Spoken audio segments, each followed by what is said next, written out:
ખેડાના નડિયાદમાં મોડી રાત્રે વરસાદી પાણી ભરાયા। ભારે પવન અને વીજળીના કડાકા સાથે વરસાદ પડ્યો। વરસાદને કારણે નીચાણવાળા વિસ્તારો પાણી થયા। માઈ મંદિર ખોડિયાર અંડરપાસમાં પાણી ભરાયા। નડિયાદમાં ડ્રેનેજની કામગીરી ચાલતી હોવાથી લોકોને સમસ્યાનો સામનો કરવો પડી રહ્યો છે। ડ્રેનેજની કામગીરીને પગલે કલેક્ટર કચેરીના ગેટ પાસે ભૂવા પડી ગયા।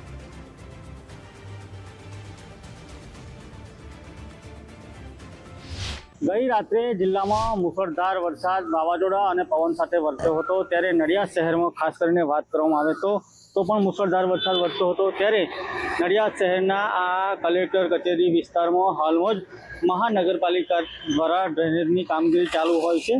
ડ્રેનેજની કામગીરીનું જ્યારે માટી પૂરણ થયું હતું ત્યારે કલેક્ટર કચેરીના મેઇન ગેટ આગળ જ એક મોટો ભૂવો પડ્યો હતો ને તાજી જે માટી પૂરેલી હતી તે અંદર બેસી ગઈ હતી। ખાસ કરીને વાત કરવામાં આવે તો નીચાણવાળા વિસ્તારમાં પાણી ભરાતા કલેક્ટર કચેરીએ આવતા અને અવર જવર કરતા લોકોને પણ હાલ હાલાકીનો સામનો કરવો પડી રહ્યો છે। ખાસ કરીને વાત કરવામાં આવે તો મહાનગરપાલિકાની કામગીરી પર સવાલો ઉઠાયા હતા અને આ જ બાબતે જે લોકો અહીંયા કલેક્ટર કચેરી આવી રહ્યા છે તેમને પારાવાર મુશ્કેલીનો સામનો કરવો પડ્યો છે। કિશન રાઠોડ સાથે ગુજરાત ફર્સ્ટ નડિયાદ।